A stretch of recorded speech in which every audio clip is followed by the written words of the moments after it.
एक और new demon slayer series के पार्ट को लेकर, जो कि बहुत ही ज्यादा मजेदार होने वाली है, क्योंकि इसमें हम मुजान की ट्रू पावर को देखने वाले हैं और तो और यूरिच के बैक स्टोरी के बारे में हमें और भी बहुत कुछ पता चलेगा। तो किसी भी पार्ट को मिस करने की गलती मत करना। सो शुरू करते आज की इस वीडियो को। एक इमेज सुनाए बस स्टोरी पार्ट 6।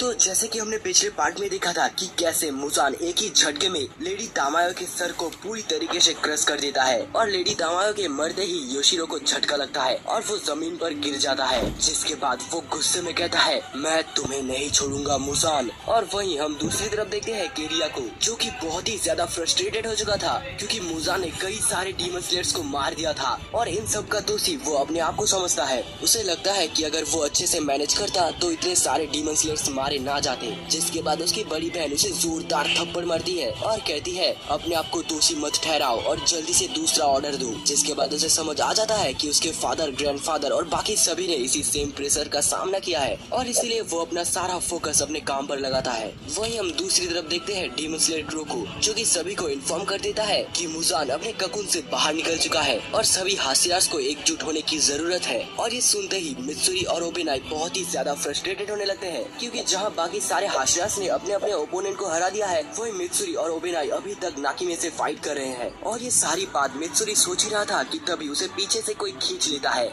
जिसके बाद हम देखते हैं तांजीरो और ग्यू को, जो कि मुजान के आमने सामने थे। और तभी तांजीरो को याद आने लगते हैं वो सभी इंसिडेंट जो कि मुजान की वजह से हुआ था और इसलिए वो सिर्फ मुजान को मार देना चाहता था। लेकिन तभी ग्यू तांजीरो को शांत रहने के लिए कहता है और वही मुजान कहता है, जितने भी डीमन स्लेयर्स के फैमिली या फ्रेंड मारे जा चुके हैं वो सिर्फ मुझसे एक ही बात कहते हैं कि वो मुझे मार देंगे, लेकिन वो मुझे कभी मार ही नहीं पाए और इसीलिए उन्हें तो मेरा शुक्रगुजार होना चाहिए, क्योंकि अंत में जीना ही सब कुछ होता है। और तो और मुजान ये तक कह देता है कि एक्चुअल विलेन मैं नहीं बल्कि तुम लोग हो, जो कि हमेशा फाइट करना चाहते हो, और वही मैं जो कि हमेशा फाइट से दूर रहता हूँ। और ये सारी बकवास सुनने के बाद तांजीरो का खून खौलने लगता है और बड़े ही शांत तरीके से तांजीरो कहता है, तुम्हें एग्जिस्ट ही नहीं करना चाहिए। और तभी मुजान अपने पहले अटैक को लॉन्च करता है, जिससे दोनों ही बड़ी इजीली डॉज करते हैं। जिसके बाद ग्यू यूज करता है अपने वाटर ब्रीथिंग के 11th फॉर्म को, जिससे कि वो मुजान के कई सारे अटैक्स को ब्लॉक कर देता है। लेकिन अपने अगले अटैक से ही मुजान की स्पीड बहुत ज्यादा बढ़ जाती है और तांजीरो इन अटैक्स को बहुत ही मुश्किल से डॉज कर रहा था। और तभी एक अटैक तांजीरो के राइट आई पर लगती है, जिससे कि उसका राइट आई बहुत ही बुरी तरीके से कट जाता है।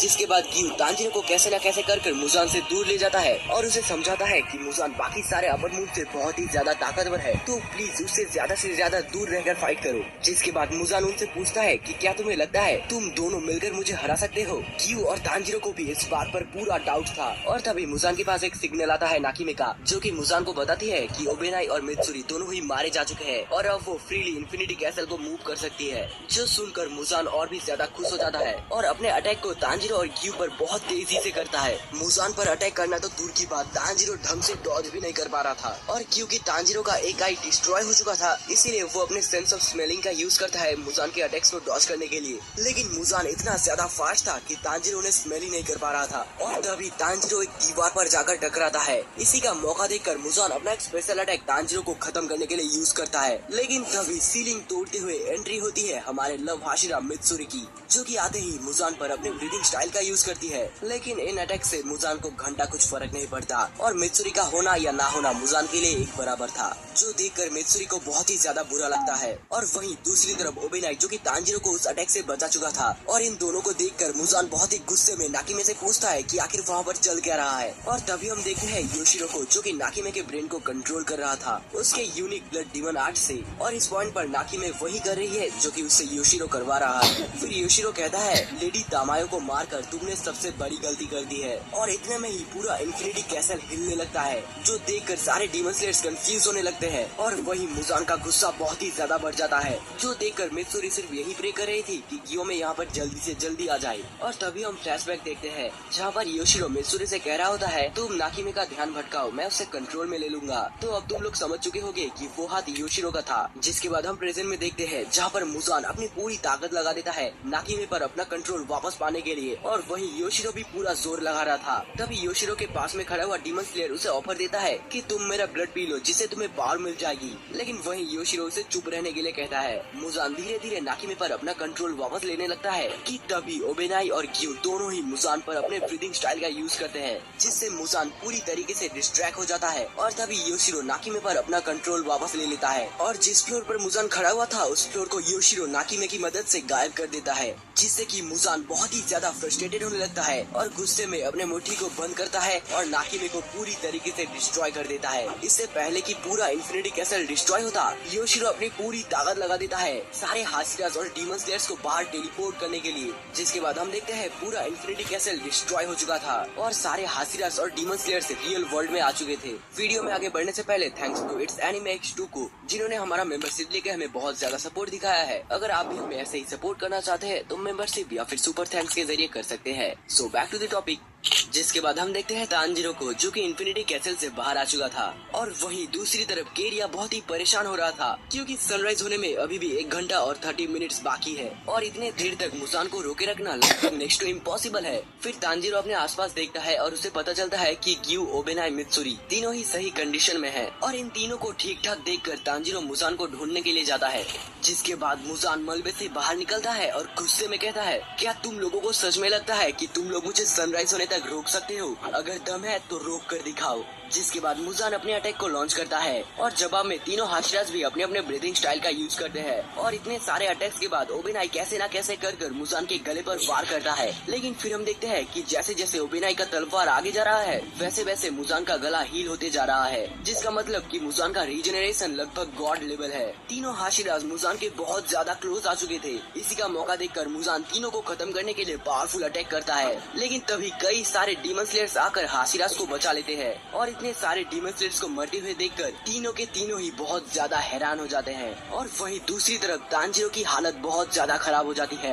लिटरली वो खून की उल्टियां दे जाता है और तभी मुजान एक्सप्लेन करता है कि जो लोग मेरे एक ही अटैक से मर जाते हैं उनकी किस्मत बहुत अच्छी होती है, लेकिन अगर वो नहीं मरे तो उनको बहुत ज्यादा खतरनाक इन्फेक्शन हो जाता है जिससे कि वो तड़प तड़प कर मरते हैं, क्योंकि मुजान अपने अटैक के दौरान ही ओपोनेंट के अंदर अपना ब्लड इंजेक्ट कर देता है। तुम सभी को तो पता ही होगा कि अगर मुजान का ब्लड किसी इंसान के अंदर जाता है तो उसकी हालत क्या होती होगी। मुजान कहता है, मैंने अपना इतना सारा ब्लड तुम्हारे अंदर डाल दिया है कि तुम डीमन बनने से पहले ही मारे जाओगे। फिर हम देखते हैं नेजुको को जो कि अभी तक सो रही थी, लेकिन तभी वो अचानक से उठती है, जिस पर साकुंजी उससे पूछते हैं कि आखिर हुआ क्या, लेकिन नेजुको बिना कुछ बोले ही वहाँ से भागने लग जाती है, जिसे देखकर उजुई और शिंजुरो केरिया से पूछते हैं कि क्या उन्हें नेजुको को रोकना चाहिए, जिस पर केरिया का मानना था कि उसे मुजान अपने ब्लड से कंट्रोल कर रहा है, लेकिन वो कुछ ऑर्डर दे पाता उससे पहले ही कागाई की स्पिरिट उसके कंधे पर हाथ रखते हैं और कहते हैं कि उसे जो करना है करने दो, जिस पर केरिया ना चाहते हुए भी उन्हें मना करते हैं कि नेजुको को मत रोको। लेकिन वही साकुंजी जो कि अभी तक नेजुको का पीछा कर रहे थे, लेकिन नेजुको की स्पीड बहुत ज्यादा थी। असलियत में उसके फादर का स्पिरिट उसे रास्ता दिखा रहे थे कि आखिर तांजीरो कहाँ पर है और वो जल्दी से जल्दी तांजीरो के पास पहुँच जाए। तभी नेजुको एक पहाड़ की क्लिप से नीचे कूद जाती है और ये देखकर साकुंजी बहुत ही ज्यादा हैरान थे, क्योंकि लेडी तामायो के मेडिसिन ने नेजुको पर काम ही नहीं किया और वो अभी भी एक डीमन ही है। और वही मित्सुरी, ओबेनाई और ग्यू अभी भी मुजान से लड़ रहे थे, लेकिन ये तीनों हाशिरा मुजान के सामने कुछ नहीं कर पा रहे थे और ये बस टिके हुए थे तो डीमन स्लेयर मार्क की वजह से। लेकिन फिर भी मित्सुरी की हालत बहुत ज्यादा खराब हो जाती है और तो और इस पॉइंट पर मित्सुरी को मुजान के कई सारे अटैक्स लग चुके थे और जैसे ही वो अपना दूसरा अटैक करता है तभी उसका टेंटिकल अचानक से तबाह हो जाता है और फाइनली बैटलफील्ड में एंट्री होती है गियोमे की, जिसे देखकर मित्सुरी रिलीफ फील करती है, जिस पर गियोमे कहता है माफ करना देरी करने के लिए। और इतने में ही मुजान के पीछे से सानेमी की एंट्री होती है, जो कि मुजान को 2 हिस्सों में काट देता है। ऑब्वियसली मुजान अपने आप को रीजनरेट कर लेता है, जिसके बाद वो बहुत सारे लिक्विड्स के बॉटल मुजान के ऊपर फेंकता है, जिनको मुजान काट देता है, लेकिन उससे मुजान की पूरी बॉडी पर लिक्विड्स फैल जाते हैं और इतने में ही सानेमी माचिस की तीली को उसके ऊपर फेंक देता है, जिससे कि मुजान की पूरी बॉडी जलने लगती है। भाई तुम लोग जो भी कहो, मुझे सबसे तगड़ी एंट्री सानेमी की लगी है। फिर हम देखते हैं ग्यू को जो कि जोर से चिल्लाते हुए मुरादा से कहता है, जल्दी से जल्दी तांजीरो को किसी सेफ जगह पर ले जाओ और उसे ट्रीट करने की कोशिश करो, और वो वैसा ही करता है। लेकिन यहाँ पर मुरादा को इस बात की खुशी थी कि ग्यू को उसका नाम याद है।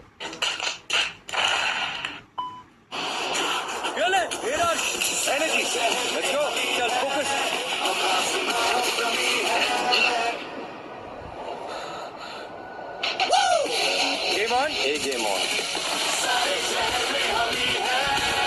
Energy focus, ultimate performance. A Rush Energy. A Game On.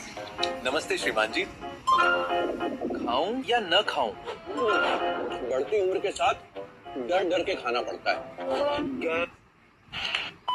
फिर सीन चेंज होता है और हम तांजीरो के सपने को देखते हैं, जहाँ पर वो किसी घर के पास में था और वो घर तांजीरो को जाना पहचाना सा लग रहा था कि तभी वहाँ पर एक छोटी बच्ची आती है जो कि तांजीरो को दूसरे इंसान की तरफ इशारा कर कर दिखाती है, जिसे देखकर तांजीरो समझ जाता है कि यही असली सन ब्रीथिंग का यूजर योरिची है। फिर हम वापस देखते हैं जहाँ पर मुराता कैसे न कैसे कर कर तांजीरो को बचाने की कोशिश कर रहा था, लेकिन सडनली तांजीरो सांस लेना बंद कर देता है और ये देखकर मुराता बहुत ही ज्यादा घबराने लगता है। जिसके बाद हम वापस तांजीरो के सपने को देखते हैं, जहाँ पर योरिची उसे कहता है कि एक बात है जो कि मैं तुम्हें बताना चाहता हूँ। जिसके बाद तांजीरो कहता है जब हम पहली बार मिले थे तब सुमीरे कितनी ज्यादा छोटी थी, लेकिन अब देखो ये बहुत बड़ी हो चुकी है। फिर उसे रियलाइज होता है कि वो अपने एंसेस्टर यानी कि सुमियोशी की मेमोरीज में है। जिसके बाद योरिची कहता है कि इस दुनिया में पैदा होना किसी ब्लेसिंग से कम नहीं है और ये दुनिया हर तरफ से बहुत ही खूबसूरत है। जिसके बाद उसे अपने मम के बारे में याद आता है जो कि बहुत ही ज्यादा स्पिरिचुअल इंसान थी और वो हमेशा योरिची के लिए प्रे करा करती थी, क्योंकि उस टाइम पर सभी का मानना था कि योरिची बहुत ही अनलकी है। अगर तुम्हें नहीं पता कि आखिर योरिची क्यों अनलकी है तो तुम इसके पार्ट 5 को देख सकते हो, जहाँ पर हमें योरिची के बैक स्टोरी के बारे में बहुत कुछ पता चला था। लेकिन सब कुछ नहीं, वो तो हमें इस वीडियो के आगे ही पता चलेगा। और तो और मिचिकात्सु भी योरिची की बहुत ज्यादा परवाह करता था, भले ही उसे योरिची से बात करने के लिए मारा जाता था। और इसी दौरान मिचिकात्सु ने योरिची को अपना फ्लूट दिया था। फिर जिस रात योरिची की मॉम की डेथ हो जाती है उसी रात योरिची अपने घर को छोड़कर चला जाता है। घर से भागने के बाद योरिची एक दिन और एक रात तक सिर्फ दौड़ता ही रहा और उसी दौरान उसे एक लड़की दिखती है जो कि लगभग योरिची की उम्र की ही थी। योरिची उससे पूछता है कि आखिर वो यहाँ पर क्या कर रहा है, जिस पर वो लड़की बताती है कि किसी बीमारी के कारण उसकी पूरी फैमिली मारी जा चुकी है और क्योंकि अब वो अकेली बची हुई थी तो इसीलिए वो कुछ डेड बॉडीज को अपने घर ले जाना चाहती थी। और वहीं पर खड़े खड़े दिन से शाम हो जाती है, लेकिन वो लड़की ना कुछ बोलती है और ना कुछ मूवमेंट करती है। रात होने के बाद वो लड़की उन डेड बॉडीज को अपनी जगह पर छोड़ देती है, क्योंकि वो नहीं चाहती थी कि उसकी वजह से ये डेड बॉडीज अपनी फैमिली से अलग हो। फिर योरिची कहता है उन डेड बॉडीज की बजाय कि क्यों ना मैं तुम्हारे साथ तुम्हारे घर चलूं, जिसे सुनकर वो लड़की बहुत ही ज्यादा शॉक थी और उसकी आंखों से आंसू गिरने लगते हैं। योरिची अपने पूरी स्टोरी को तांजीरो के एंसेस्टर को खुद ही नरेट कर रहा था। फिर योरिची कहता है कि उस लड़की की आंखें बिल्कुल ही ऑब्सिडियन की तरह थी और उसका नाम था युता। जिसके बाद से वो दोनों एक साथ रहने लगे। योरिची जो कि कभी कुछ नहीं बोलता था, वही उसका ऑपोजिट युता जो कि दिन रात तक सिर्फ बातें ही करती रहती थी। योरिची एक कटे हुए पतंग की तरह था जिसे पता ही नहीं कि वो कहाँ जाएगा क्या करेगा, लेकिन वही युता ने उसकी डोर को संभाला और उसके नॉर्मल लाइफ जीने का सपना पूरा किया। जिसके बाद हम देखते हैं 10 साल बाद, जहाँ पर योरिची और युता की शादी हो चुकी थी और वही युता अपने लास्ट मंथ पर थी प्रेगनेंसी के। जिसके बाद योरिची किसी मिडवाइफ को लेने के लिए गाँव पर जाता है और क्योंकि वो गाँव से बहुत दूर रहता है तो उसका प्लान था कि वो शाम होने से पहले घर वापस आ जाएगा। लेकिन रास्ते में ही उसकी मुलाकात हो जाती है एक बूढ़े इंसान से जो कि पहाड़ को क्रॉस करने की कोशिश कर रहे थे, लेकिन उनकी हालत इतनी ज्यादा खराब थी कि वो ढंग से चल भी नहीं पा रहे थे। सीन ऐसा था कि उस बूढ़े इंसान का बेटा एक वॉर में जख्मी हो गया था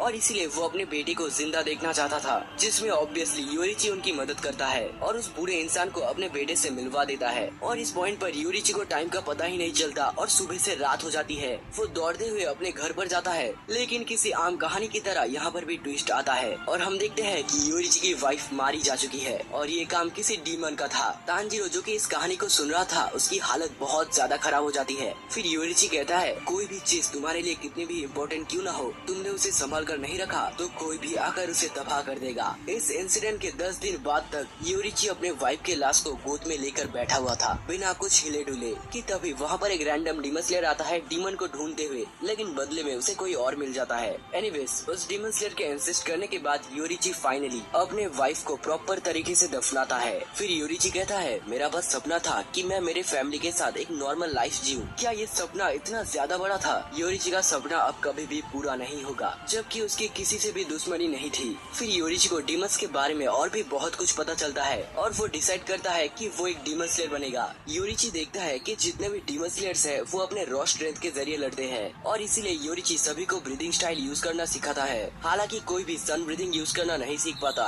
लेकिन इससे इंस्पायर होकर सभी ने अपने अपने ब्रीदिंग स्टाइल को क्रिएट किया और तो और मिचिकात्सु ने भी डीमन स्लेयर्स को ज्वाइन कर लिया था। फिर योरिची कहता है कि आखिर वो कैसे पहली बार मुजान से मिला था। डीमन स्लेयर बनने के कुछ सालों बाद ही योरिची की मुलाकात होती है मुजान किबुत्सुजी से। मुजान को पहली बार देखते ही योरिची समझ जाता है कि उसका जन्म इसको ही मारने के लिए हुआ है और वही मुजान पर्सनली अपने हाथों से योरिची को मार देना चाहता था, क्योंकि योरिची सभी डीमन स्लेयर्स को ब्रीदिंग स्टाइल सिखा रहा था। और बिना टाइम वेस्ट किए मुजान अपने पहले अटैक को लॉन्च करता है, जिससे योरिची ऑब्वियसली डॉज करता है। और इस अटैक को देखने के बाद योरिची समझ जाता है कि अगर कोई भी अटैक उसे हिट होता है तो वो बहुत ही खतरनाक होगा। और क्योंकि योरिची ट्रांसपेरेंट वर्ल्ड को देख सकता था, तो इसीलिए उसे पता चलता है कि मुजान के अंदर 7 दिल और 5 ब्रेन्स है। मुजान के इतने ज्यादा पावरफुल होने के बावजूद भी योरिची बिना टाइम वेस्ट के 12 फॉर्म को एक साथ मिलाता है और 13 सन ब्रीदिंग का फॉर्म योरिची के ऊपर यूज करता है, जिससे मुजान की बॉडी कई टुकड़ों में बिखर जाती है। और वो कितने भी कोशिश क्यों न कर ले, उसकी बॉडी रीजनरेट नहीं हो रही थी और वो अपने कटे हुए हाथों का यूज करके अपने हेड को सही जगह पर रखने की कोशिश कर रहा था ताकि उसका सर फिर से जुड़ जाए। लेकिन क्योंकि योरिची ने उसे ब्राइट रेड स्वॉर्ड से काटा था, तो इसीलिए उसकी बॉडी फिर से रीजनरेट नहीं कर पा रही थी। फिर योरिची मुजान से पूछता है कि आखिर तुम्हारे लास्ट वर्ड्स क्या है। और इस एक अटैक से ही मुजान की हालत इतनी ज्यादा खराब हो जाती है कि वो कुछ बोल भी नहीं पा रहा था। फिर योरिची की नजर पड़ती है लेडी तामायो की तरफ, जो कि योरिची को मारने की बजाय इस उम्मीद से उसकी तरफ देख रही थी कि मानो वो चाहता हो मुजान मारा जाए। और इसीलिए योरिची मिस तामायो को कुछ भी नहीं करता और सीधा मुजान को मार देने के लिए आगे बढ़ता है कि तभी मुजान अपने आप को कई हजारों टुकड़ों में ब्लास्ट कर लेता है और योरिची उन 1800 टुकड़ों में से सिर्फ 1500 टुकड़ों को ही काट पाता है और जो बाकी टुकड़े बच गए थे वो कहीं पर जाकर मुजान की बॉडी को रीजनरेट कर लेते हैं। और वहीं मिस तामायो जमीन पर गिर जाती है और रोते हुए कहती है मुजान को मर जाना चाहिए था। और तभी उसे शौक लगता है क्योंकि उसने मुजान का नाम लिया लेकिन उसे कुछ भी नहीं हुआ। फिर योरिची लेडी तामायो के पास आती है, जिसके बाद तामायो उसे बताती है कि कैसे मुजान ही ओरिजिनेटर है डीमंस का और अब वो कभी भी सामने नहीं आएगा जब तक तुम मारे ना जाओ। लेडी तामायो ये भी बताती है कि अब से वो डीमन स्लेयर्स का साथ देगा। और वही तांजिरो जो कि इस कहानी को सुन रहा था, वो बिल्कुल ही हैरान हो जाता है कि ये लड़की मिस तामायो है। जिसके बाद वो डीमन स्लेयर हेडक्वार्टर पहुंचता है कि तभी उसे एक और बुरी न्यूज पता चलती है कि उसका भाई मिचिगासु अब डीमन बन चुका है। और जब सारे डीमन स्लेयर्स को ये पता चलता है कि योरिची ने मुजान को जाने दिया, तो वो सब योरिची के ऊपर बहुत ही भड़क जाते हैं। और तो और योरिची ने लेडी तामायो को भी जाने दिया, जिसके पास मुजान की सबसे ज्यादा इन्फॉर्मेशन थी। और तो और इतना ही नहीं, सभी लोग ये डिसाइड करते हैं कि योरिची को मौत की सजा सुना दी जाए। लेकिन अच्छी बात तो ये है कि उस टाइम के न्यूली हेड ने इस बात की मंजूरी नहीं दी, क्योंकि वो नहीं चाहता था कि योरिची मारा जाए। और तो और योरिची ने अपना बेस्ट दिया था, इसीलिए वो मौत की सजा को डिले कर देता है और उसे डीमन स्लेयर क्रॉप से बाहर निकल दिया जाता है। और इस कहानी के आखिर में योरिची कहता है, ना ही मैं मुजान को मार पाया और ना ही मैं अपने फैमिली को बचा पाया, और आगे चलकर जितने भी लोग मारे जाएंगे उसका दोषी योरिची अपने आप को समझता है।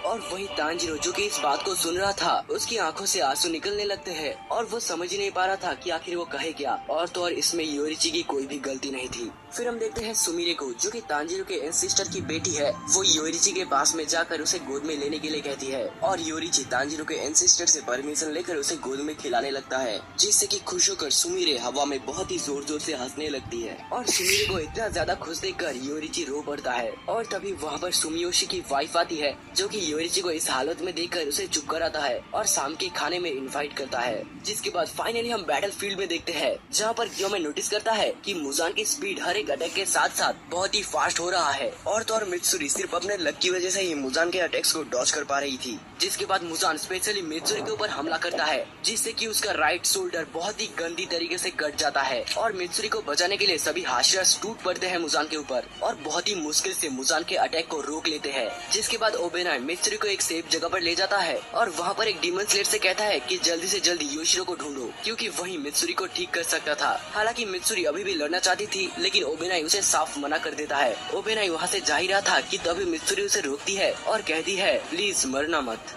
जिसके बाद ओबेनाई बैटल फील्ड के लिए जा रहा था, ये सोचते हुए कि कैसा होता अगर वो एक नॉर्मल दुनिया में आम तरीके से मिले होते तो। लेकिन जो भी हो, सबसे पहले मुझे मरना होगा और इस ब्लड लाइन से छुटकारा पाना होगा। दौड़ते हुए ओबेनाई की बैंडेजेस उसके मुंह से गिर जाता है और पहली बार हम देखते हैं ओबेनाई का पूरा फेस, जहाँ पर उसके मुंह पर एक बहुत ही बड़ा कट था। जिसके बाद ओबेनाई अपने मन में ही मित्सुरी से कहता है, मैं एक बहुत ही गंदे ब्लड लाइन से हूँ जो कि हमेशा अपना फायदा देखते हैं। आगे ओबेनाई कहता है कि उसकी फैमिली एक रॉयल फैमिली से कम नहीं थी। उनके पास अंधा पैसा था। लेकिन फिर 370 साल बाद इस फैमिली में जो पहला लड़का पैदा होता है वो है ओबेनाई, और इसलिए उसकी फैमिली डिसाइड करती है कि वो ओबेनाई को बेच देंगे। हालांकि उसको बहुत पहले ही मार दिया जाता, लेकिन क्योंकि ओबेनाई की आंखों का कलर अलग था इसलिए उसे जिंदा रखा ताकि बाद में मारा जा सके। और यहाँ पर ओबेनाई की फैमिली डीमन की पूजा करती है और वही डीमन इन्हें ऑर्डर देती है कि ओबेनाई को और थोड़ा बड़ा किया जाए, जिसके बाद वो ओबेनाई को खा लेगा। और तो उस डीमन के ऑर्डर पे ही उसकी फैमिली ने ओबेनाई के मुंह को काट दिया था और उसे एक जेल में रखा गया था। और वहीं पर ही ओबेनाई का एक दोस्त बन जाता है जो कि था एक व्हाइट कलर का स्नेक, और जैसे तैसे ओबेनाई उस जेल को तोड़कर वहाँ से भाग जाता है। लेकिन ये बात उस डीमन को पता चल जाता है और इसीलिए वो ओबेनाई को रास्ते पर ही पकड़ लेता है। और जैसे ही वो ओबेनाई को खाने वाला था कि तभी एंट्री होती है फ्लेम हाशिरा सेंजिरो की, जो कि आते ही अपने फ्लेम ब्रीदिंग से उस डीमन को मार देता है, जिसके बाद वो एक डीमन स्लेयर बन जाता है। लेकिन इन सब के बावजूद भी ओबेनाई को हमेशा लगता था कि उसके मरे हुए फैमिली मेंबर उसे हमेशा देख रहे हैं और उसके साथ ही है, और इसीलिए ओबेनाई चाहता था कि वो मुजान को मारकर खुद भी मर जाएगा और इस गंदी सी बॉडी से बाहर निकल जाएगा, जिसके बाद वो फिर से रीबॉर्न होगा और इस बार मिस्ट्री को जरूर कन्फ्रेस करेगा। फिर हम देखते हैं नेजुको को, जो कि बैटलफील्ड के बहुत ज्यादा करीब आ चुकी थी, और वहीं जो काकुसिस थे वो अपना अपना काम कर रही थी, जैसे कि आम लोगों को बैटलफील्ड से दूर रखना और मलबे में फंसे हुए लोगों को बचाना। तभी वहाँ पर एक काकुसी को एक बिल्ली दिखती है जो कि मलबे के नीचे दबा हुआ था, और जैसे ही वो उस बिल्ली को निकालते हैं तभी वो दौड़ना शुरू कर देती है और बैटलफील्ड की तरफ बढ़ने लगती है। जिसके बाद हम देखते हैं ओबेनाई को, जो कि बहुत ही चालाकी से मुजान के एक हाथ को काट देता है। ओबेनाई को अच्छी तरीके से पता था कि एक गलत कदम और वो मारा जाएगा, और इसीलिए वो अपने आप को बेहोश तभी होने देगा जब सनराइज होने में 1 सेकंड बाकी रहेगा। और वहीं हम देखते हैं ग्यू को, जो कि बहुत ही ज्यादा कमजोर हो चुका था, इतना कमजोर कि मुजान के एक अटैक से उसके हाथ से उसका तलवार ही छूट जाता है। लेकिन फिर ओबेनाई और ग्यू में आकर उसे बचा लेते हैं, जिसके बाद सानेमी ग्यू को एक तलवार फेंक कर देता है और कहता है अगर तुम्हें इतना ही मरने का शौक है तो मैं तुम्हें मार दूंगा। ग्यू उस तलवार को पकड़ता है और अपने वाटर ब्रीथिंग से मुजान के ऊपर हमला करता है और कहता है मैं सबसे आखिर में हार मानूंगा। मुजान सोचता है कि ये सारे हाशिराज तो मेरी उम्मीद से भी ज्यादा जिद्दी निकले, लेकिन मुझे टेंशन लेने की कोई जरूरत नहीं है क्योंकि सभी हाशिराज में मेरा वेनम बहुत ही ज्यादा जा चुका है और थोड़ी ही देर में ये सारे लोग मारे जाएंगे। जो देखकर सानेमी और गियोमे को पता चल चुका था कि उनकी बॉडी में जो पॉइजन है उसने अपना काम शुरू कर दिया है। सभी हाशिराज की हालत बहुत ज्यादा खराब हो जाती है और बस वो अपना फोकस खोने ही वाले थे कि तभी वहाँ पर लेडी तामायो की कैट आ जाती है और उसकी पीठ में जो बैग था उससे कई सारे एंटीडोट निकलते हैं और ये एंटीडोट सभी हाशिराज अपने अपने हाथों पर इंजेक्ट कर लेते हैं। जिसके बाद मुजान उस बिल्ली को काट देता है और सोचता है कि आखिर वो चीज क्या थी, और वहीं सारे हाशिराज की बॉडी में जो पॉइजन थे वो सब ठीक हो चुके थे, जिससे कि सभी को बहुत ज्यादा मदद मिलती है और अब वो पहले की तरह मुजान से फाइट कर सकते हैं। गियोमे ये देखकर समझ चुका था कि ये सिर्फ टेम्पररी इलाज है जो कि उनकी बॉडी पर ज्यादा देर तक काम नहीं करेगा, लेकिन फिर भी इसकी मदद से वो मुजान को और भी देर तक रोक सकते हैं। जो देखकर मुजान गुस्से में अपने अटैक्स को रैंडमली करने लगता है जिनसे हाशिरा स्पेयरली ही डॉज कर पा रहे थे। जिसके बाद ओबेनाई सोचता है कि सभी फाइट में उसने सबसे कम कंट्रीब्यूट किया है, ऐसा इसलिए क्योंकि उसने बचपन में कोई भी काम नहीं किया था और जो सबसे भारी चीज उसने अपने बचपन में उठाई थी वो थी चॉपस्टिक्स, और जो सबसे बड़ा काम उसने किया था वो था उन चॉपस्टिक्स से गड्ढा खोलकर जेल से बाहर निकलना। जिसके बाद ओबेनाई को याद आता है कि मैसेंजर प्रो ने सभी को बताया था मोइचिरो ने अपनी तलवार को ब्राइट रेड में कन्वर्ट किया था, वो भी सिर्फ उस तलवार को बहुत ही टाइट से पकड़कर। जिसके बाद ओबेनाई अपनी सारी ताकत अपने ग्रिप पर लगा देता है और इंस्टेंटली उसका स्वॉर्ड ब्राइट रेड में कन्वर्ट हो जाता है, और क्योंकि उसने अपनी सारी ताकत अपने ब्लेड पर लगा दिया था तो उसे चक्कर आने लगते हैं। इसी का मौका देखकर मुजान ओबेनाई पर अपने टेंटिकल से हमला करता है। ओबेनाई जो कि वहाँ से हटने की पूरी कोशिश कर रहा था, लेकिन अब उसकी पूरी बॉडी फ्रीज हो चुकी थी और उसे सिर्फ अपने हाथ ही फील हो रहे थे। तभी ग्यू आता है, उसे बचाने की कोशिश करता है, लेकिन मुजान का अटैक इतना ज्यादा पावरफुल था कि ग्यू भी उसे ब्लॉक नहीं कर पाता। लेकिन तभी अचानक से ओबेनाई हवा पर छलांग मारता है और मुजान के अटैक को डॉज कर लेता है, और इसी का मौका देखकर मुजान उस पर बीच हवा पर हमला करने की कोशिश करता है, लेकिन तभी हम देखते हैं कि उसका हाथ कट जाता है। जो देखकर मुजान बिल्कुल ही हैरान था और इतने में ही उसका दूसरा हाथ भी कट जाता है। मुजान को कुछ समझ ही नहीं आ रहा था क्योंकि किसी भी हाशिरा ने उसके ऊपर हमला नहीं किया था, तो उसे लगता है कि ये लेडी तामायो का किसी तरीके का ब्लड डिमन आर्ट होगा, लेकिन मुजान इन अटैक्स को फील क्यों नहीं कर पा रहा था। तभी मुजान अपने सुनने की तकनीक से ये पता लगा लेता है कि यहाँ पर एक दो नहीं बल्कि 3 डीमन स्लेयर्स हैं जो कि उस पर इनविजिबल होकर अटैक कर रहे हैं, और इसीलिए मुजान अपने अटैक को उन तीनों के ऊपर लॉन्च करता है। जिससे कि हमें पता चलता है कि वो तीनों डीमन स्लेयर्स और कोई नहीं ज़ेनित्सु, इनोसुके और कानाओ है, जिनके ऊपर से मुजान ने उन सील को काट दिया है जो कि योशिरो का ब्लड डीमन आर्ट था। और इन तीनों को देखकर गियोमे कहता है शुक्र है कि तुम तीनों जिंदा हो। जिसके बाद इनोसुके जोर से चिल्लाते हुए कहता है मैं कभी भी नहीं मर सकता क्योंकि मैं अमर हूँ और मेरे पास ऐसे कई सारे सील्स है जिससे मैं इनविजिबल हो सकता हूँ। जिसे सुनकर मुजान उसके ऊपर हमला करता है कि तभी ओबेनाई आकर मुजान के दोनों हाथों को काट देता है, जिससे सभी को पता चलता है कि ब्राइट रेड स्वॉर्ड होने से मुजान की रीजनरेशन कुछ हद तक स्लो हो जाती है। जिसे देखकर सानेमी बहुत ही ज्यादा खुश हो जाता है और इतने में ही कानाओ और ज़ेनित्सु फिर से अपने माथे पर सील लगा लेते हैं और फिर से इनविजिबल हो जाते हैं और मुजान पर हमला करते हैं। ज़ेनित्सु यूज करता है थंडर ब्रीदिंग के फर्स्ट फॉर्म और कानाओ यूज करती है फ्लावर ब्रीदिंग के फोर्थ फॉर्म को, जिस पर मुजान कहता है तुम्हारे इन अटैक से मुझे कोई भी फर्क नहीं पड़ेगा। लेकिन फिर वहाँ पर ओबेनाई आता है और यूज करता है serpent breathing third form titanic coil का और इसी का फायदा देखकर गियोमे अपने दोनों वेपन को एक साथ टकराकर ब्राइट रेड में कन्वर्ट कर देता है। और those bangs. I've done it all. A big part of looking my best starts with my hair. That's why I don't compromise when it comes to my hair color. But I always ensure I'm choosing the new Excellence that cares the most for my hair. Excellent every time. The new Excellence by L'Oreal Paris. Chicken Crunch का Power Punch. KFC Chicken Crisper Meal. Now at just 99. देता है और इसी bright red weapon से गियोमे Muzan के right कंधे को पूरी तरीके से डिस्ट्रॉय कर देता है। और ये देखकर गियो और सानेमी दोनों ही अपने अपने वेपन को एक साथ टकराकर ब्राइट रेड में कन्वर्ट कर लेते हैं। और तभी वहाँ पर एक मैसेंजर क्रू आता है जो कि सभी से कहता है कि सनराइज होने में अभी भी 1 घंटा और 3 मिनट बाकी है। फिर हम देखते हैं तांजीरो को जो कि अभी भी होश में नहीं आया था और वहीं योशिरो तांजीरो को बहुत सारे इंजेक्शन लगा रहा था, जिससे कि मुरादा परेशान हो जाता है और कहता है इसे इतने सारे इंजेक्शन लगाना ठीक नहीं होगा। जिस पर योशिरो बड़े ही गुस्से में कहता है तांजीरो की हालत बहुत ही ज्यादा खराब है, इसीलिए वो हर कोशिश करेगा जो कि उससे हो पाएगा। फिर डीमन स्लेयर तांजीरो के हाथ से उसकी तलवार को छुड़ाने की कोशिश करता है, लेकिन उसकी ग्रिप इतनी ज्यादा मजबूत थी कि वो उस तलवार को छुड़ा ही नहीं पाता।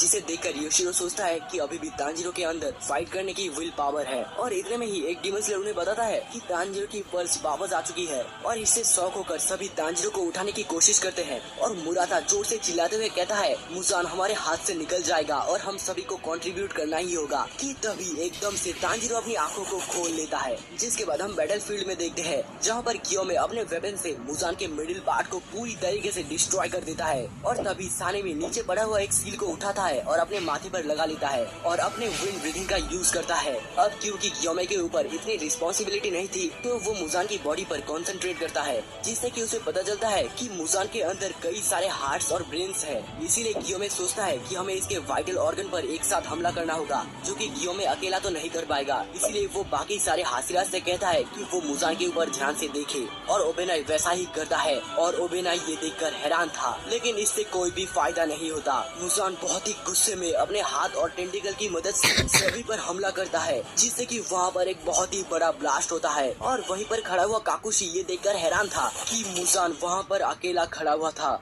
और जस्ट उसके साइड में ही गियोमे बेहोश होकर पड़ा हुआ था और उसका एक पैर भी पूरी तरीके से कट चुका था। जिसके बाद वो देखता है एक घर की छत पर जहाँ पर सानेमी पड़ा हुआ था और वहीं नीचे ग्यू पड़ा हुआ था जिसका हाथ कट चुका था। और इसी तरह बाकी सारे के सारे हासिरा और डीमन स्लेयर्स कहीं न कहीं पड़े हुए थे बेहोश होकर। जिसके बाद हम देखते हैं कानाओ को जिसके माथे से उसकी सील हट चुकी थी और मुजान उसकी तरफ बढ़ रहा था उसे मार देने के लिए। कानाओ उस पर हमला करने की पूरी कोशिश करती है, लेकिन उसकी बॉडी बिल्कुल भी नहीं मूव करती। और जैसे ही मुजान उसके ऊपर हमला करता है कि तभी वहाँ पर एंट्री होती है हमारे मेन कैरेक्टर यानी कि तांजीरो की, जो कि आते ही यूज करता है sun breathing the fire god shining ray of grace, जिससे मुजान का हैंड कट जाता है और वापस से रीजनरेट भी नहीं होता। जिसके बाद तांजीरो कानाओ को एक काकुशी के पास छोड़ देता है और जैसे ही वो मुजान के पास आता है तभी मुजान कहता है तुम्हारी फेस की हालत तो बहुत ही ज्यादा बेकार है। और बिना कुछ कहे ही तांजीरो बहुत ही बैड तरीके से मुजान की ओर देखता है, जिसे देखकर मुजान समझ चुका था कि तांजीरो अब बहुत ही ज्यादा पावरफुल हो चुका है। जिसके बाद मुजान कहता है मुझे तो समझ ही नहीं आ रहा है कि हम दोनों में से डीमन कौन है। जिसके बाद तांजीरो बहुत ही गुस्से में कहता है let's put an end to this मुजान। इसी पैनल के साथ हम आज के इस वीडियो को खत्म करते हैं। बाकी अगर वीडियो पसंद आया है तो लाइक और सब्सक्राइब दोनों ही करके जाना और नेक्स्ट पार्ट जल्द ही आ जाएगा तो इंतजार करना। बाकी मिलता हूँ किसी एक और न्यू वीडियो में, तब तक के लिए बाय बाय।